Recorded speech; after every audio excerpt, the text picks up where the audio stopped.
Olá, sou Alberto Pita, artista plástico, né? Diretor, fundador, criador do Cortejo Afro.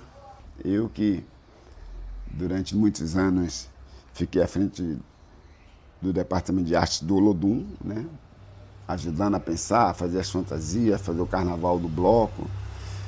Depois de um tempo, quase 15 anos lá, eu resolvi sair para fazer um bloco que pudesse primar mais pela estética, pelas instalações artísticas, enfim, em pleno carnaval. Daí nós fizemos o Cortejo Afro, né, que foi fundado no Ilê Axé Oiá, o terreiro de Mãe Santinha de Oiá, né, da minha mãe. E mantendo assim essa tradição dos blocos afro de serem fundados em terreiro de candomblé. O Ilê, por exemplo, o primeiro bloco afro, ele foi fundado dentro do terreiro Ilê Axé Gitolu, né, da saudosa mãe Hilda Gitolu, a mãe de vovô, né, um dos criadores, fundadores do Ilê. Então, a maioria dos blocos, principalmente os primeiros blocos, eles foram sempre fundados dentro de terreiros de candomblé, nas comunidades, os blocos afros, afoxés, e o cortejo não fugiu a essa regra, digamos assim. Então ele é um bloco que é um pouco de tudo, né? Ele tem um pouco do Ilê, do Araqueto, do Malê, do Muzenza, do antigo Melô do Banzo. Também tem um pouco dos blocos, né, de categoria indígenas, né? O Apache, Comanche, Cio, os Guaranis, Tupi, Chavante, Cacique, enfim. Então, esses blocos eu acompanhei muito, né, esses desfiles, e me serve até hoje como inspiração para fazer o Cortejo Afro, né, que surge justamente como uma proposta nova, estética, né, também de trabalhar o branco sobre branco, que isso aí faz parte da minha pesquisa, do meu trabalho, e, né, dessa influência do que minha mãe fazia, que eram os bordados em rechelier. Então a gente pega isso e leva para o carnaval.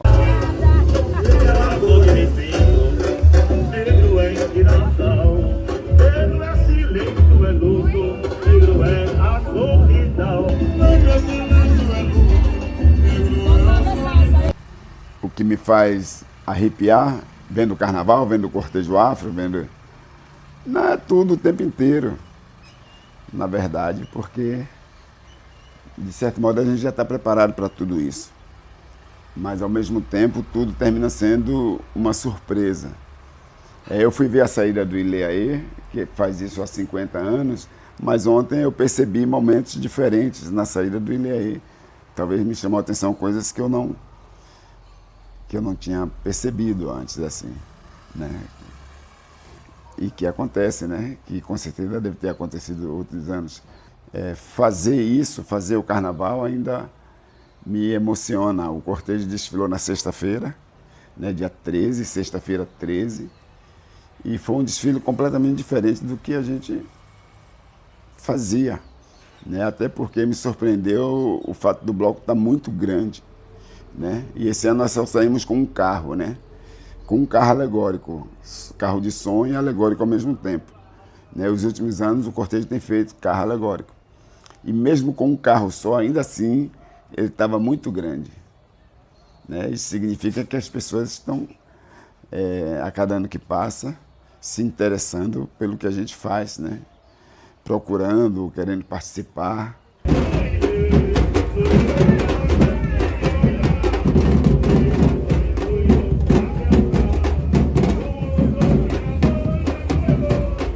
Uma música, é difícil dizer uma música, mas aí eu continuando com o cortejo, eu gosto de Ajambó, né, que é uma música do Aloysio Menezes, com Portela e Silvino, que é um maestro, né, e compositor, e que ela, de certo modo, resume um pouco assim o que é o cortejo, né, a partir do terreiro de candomblé, a partir do Ilê de Mãe Santinha de Oiá, né? Outra canção que me interessa muito é Combustível, do Arthur Lindsay, que coloca também o cortejo nesse diálogo, né, entre a tradição e a modernidade, né? Ou seja, essas modernas tradições, ele consegue traduzir na música Combustível, E ela foi uma canção que foi gravada pela Baiana System, só para que se tenha ideia de que ela realmente tem esse lugar de importância mais pop, né, mais próximo da juventude, por exemplo.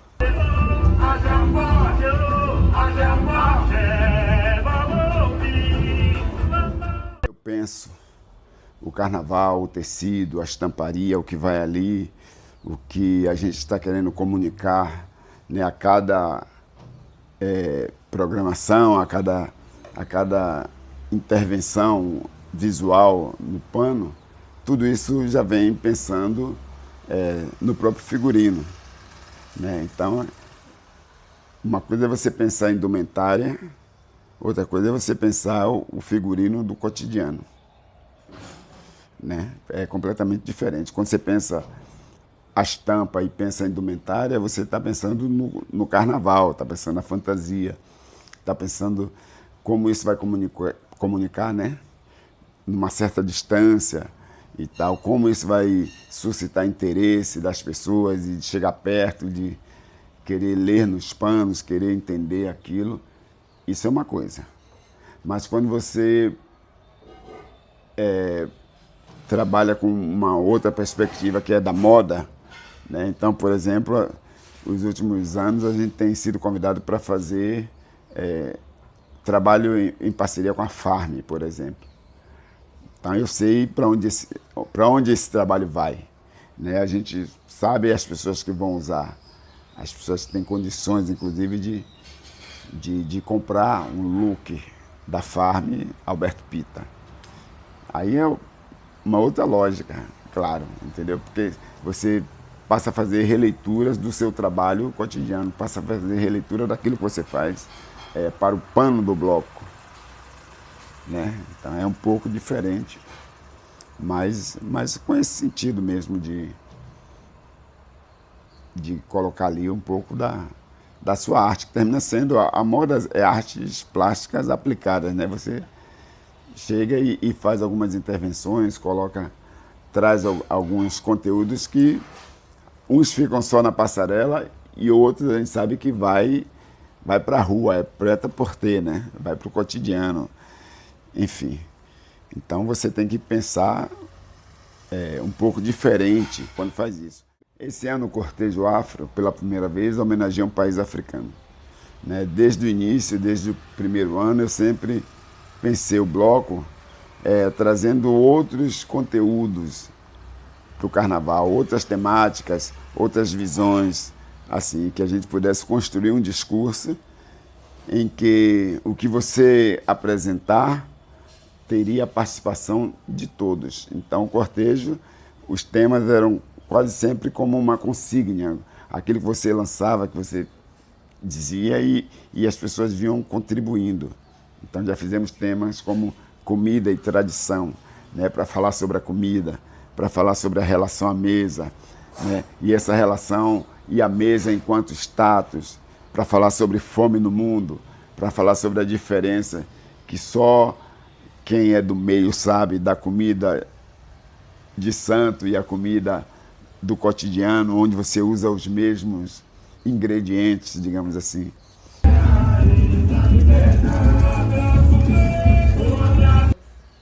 Bom, para esse tema, na verdade, que foi o Benin, a escolha de um país africano, eu quis fazer o Benin porque eu tomei contato, né, com o país, com a cultura, com a história, na década de 1980 com o Araqueto e o Ileaê em 1985, que saiu homenageando o antigo reino da Daomé.